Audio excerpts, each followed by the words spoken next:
अब भाई साहब ये भी बताइएगा कि अभी जो सिचुएशन अगर अवाम के पर्सपेक्टिव में हम डिस्कस करें तो हुकूमत में जितनी भी जमातें हैं उनमें अवाम अगर किसी भी जमात से बददिल हो रही है तो वो मुस्लिम लीग नवाज है। जितने भी हुकूमती फैसले हैं या कारकर्दगी है उसका इम्पैक्ट अगर किसी जमात पर हो रहा है तो वो मुस्लिम लीग नवाज है। ऐसे हालात में मुस्लिम लीग नवाज इलेक्शंस में कैसे जाएगी और क्या लेकर जाएगी अवाम के पास? नहीं, देखें, आपकी बात बिल्कुल दुरुस्त है। जो फैसला हुकूमत में आने का किया गया उस पर आप तनकीद कर सकते हैं, उस पर आप बहस भी कर सकते हैं, लेकिन हमने कभी इस तस्वीर का दूसरा रुख नहीं देखा कि अगर ये हुकूमत यहाँ ना आती और इमरान खान की सियासत हुकूमत चलती रहती तो फिर मुल्क का क्या हाल होता। हमने वो ना पहलू अब देख सकते हैं ना हमने देखा है।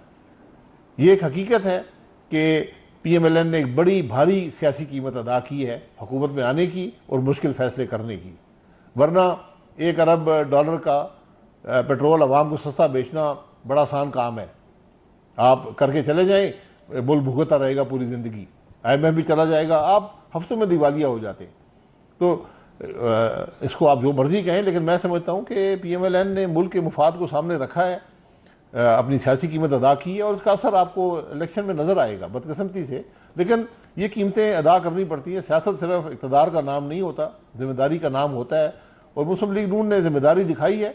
आप हुकूमत की कारकर्दगी पर बिल्कुल तनकीद कर सकते हैं। मैं खुद भी शायद मुतमईन ना हूँ जो जिस रफ्तार से फैसले हुए हैं, इससे बेहतर फैसले, इससे बेहतर कारकर्दगी हो सकती थी, लेकिन हमने वो तस्वीर का रुख नहीं देखा अगर इमरान खान साहब इक़्तिदार में रहते। अब ऐसा भी बताइएगा, कल परवेज खटक साहब ने पाकिस्तान तहरीक इंसाफ खैबर पख्तूनख्वा की सदारत से इस्तीफा दे दिया और आजकल बड़ी अजीब मामला हो रहे हैं। कोई शख्स पार्टी के साथ साथ सियासत छोड़ रहा है, कोई जो है वो सिर्फ पार्टी का ओहदा छोड़ रहा है, पार्टी को नहीं छोड़ रहा, और कोई पार्टी को छोड़ रहा है। ये हो क्या रहा है? मामला क्या चल रहे हैं? ये उनसे पूछे जो सियासत छोड़ रहे हैं। सियासत ये आपकी चॉइस होती है, जब मर्जी सियासत छोड़ दें। ये आपको और आपके हल्के के अवाम का रिश्ता होता है। सियासत कोई नौकरी नहीं है, कोई किसी की कैद नहीं है, ज़बरदस्ती कोई नहीं होती सियासत में। अगर आप समझते कि कंट्रीब्यूट नहीं कर सकते, सियासत छोड़ दें, किसी और को मौका दे दें। अच्छा सर, ये बताइएगा, आजकल तो जेल में जाने वालों के पास ये ऑप्शन है कि वो प्रेस कॉन्फ्रेंस करें और पार्टी से छोड़ें, जेल से बाहर आ जाएं। आप जिस वक्त जेल में थे, क्या आपके पास ऐसी की ऑप्शन थी?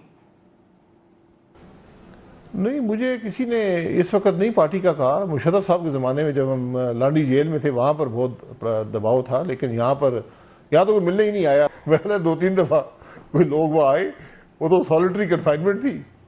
एक गार्ड होता था और कोई 3 गेट्स गुजर के वहाँ आना पड़ता था, तो वहाँ कैमरे भी लगे हुए थे, तो कोई आ ही नहीं सकता था।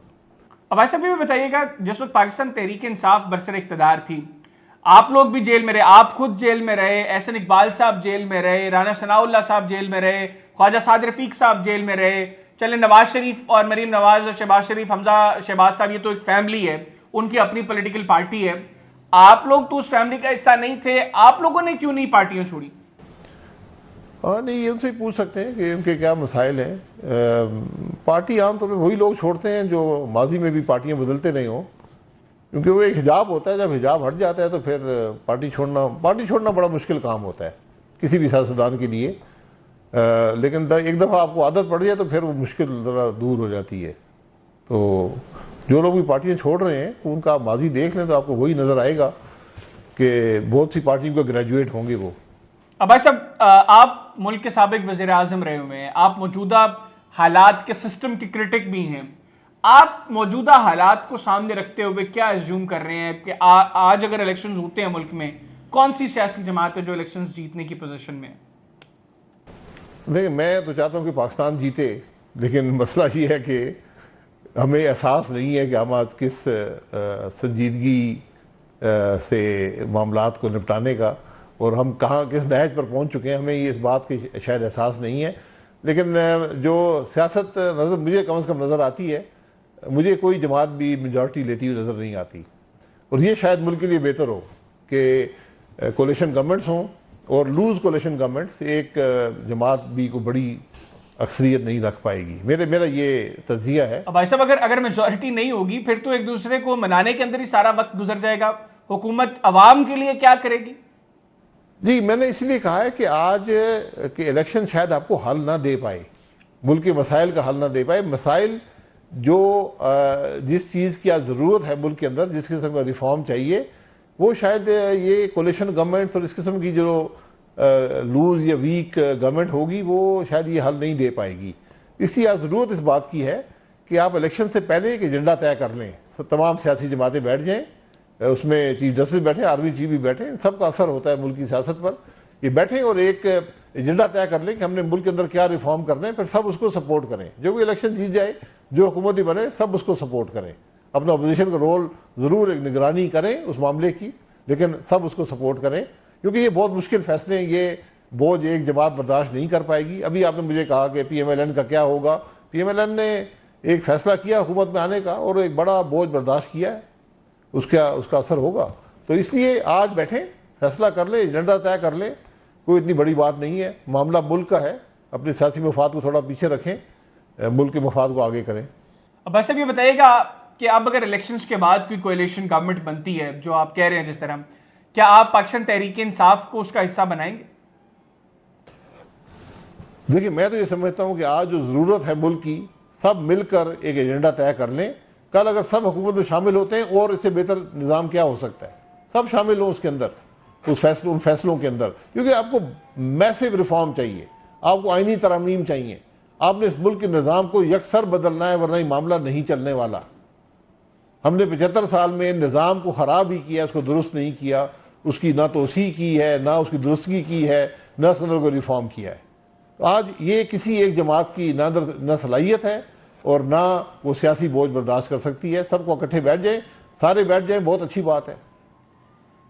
अब भाई साहब, आपके पास आज के दिन तक, मतलब आपकी पार्टी हुकूमत में है, तो आपके पास आज के दिन पाकिस्तानी अवाम के लिए किसी तरह की कोई अच्छी खबर है? नहीं, देखें, अच्छी खबर आप किसको कहते हैं? ये अच्छी खबर है, कम से कम ये सोच तो आई है ना कि मुल्क के निज़ाम को हमने करना क्या है, हमने दुरुस्त तो करना है ना। ये सोच अगर हमें आज से 20, 25, 30 साल पहले आ जाती तो शायद हम यहाँ पे आज ना खड़े होते। तो कम से कम सोच तो पैदा हुई है ना। इस सारी खराबी में ये बात तो आई है। इससे पहले कि मज़ीद खराबी हो, हमें इस मामले को दुरुस्त करना शुरू कर देना चाहिए। तो सर, ये सोच सिर्फ आपकी है या बाकी भी यही सब कुछ सोच रहे हैं? देखिए, अगर मुझसे बड़े लीडर इस मुल्क के अंदर मौजूद हैं, मुझसे ज़्यादा सलाहियत, मुझसे ज़्यादा काबिलियत रखने वाले, ज़्यादा तजर्बा रखने वाले लोग हैं, आज चैलेंज जो है वो मुल्क की लीडरशिप को है। आज उनका इम्तिहान है, चाहे वो पॉलिटिकल हो, चाहे वो मिलिट्री हो, चाहे वो जुडिशल हो। आज अपने मफाद से आगे सोचें, मुल्क के मफाद को सामने रखें, अपने इदारों को एक तरफ करें, अपनी सियासत को एक तरफ करें, मुल्क के हालात को देखें, उसके मुताबिक बैठें और फैसला करें। ये 4-6 लोगों की बात है, ये लंबी बात मैं नहीं कर रहा। मैंने पहले आपको बताया है, चंद सियासतदान हैं, चीफ जस्टिस हैं और आर्मी चीफ है। भाई, इनको बैठना पड़ेगा, ये नहीं बैठेंगे कल सब पछताएंगे। बिल्कुल ठीक, बहुत शुक्रिया शाहिद हक्कान अब्बासी साहब, आपने प्रोग्राम के लिए खुसूसी तौर पर वक्त निकाला। नाज़रीन, शाहिद हक्कान अब्बासी साहब की गुफ्तगू आपने सुनी।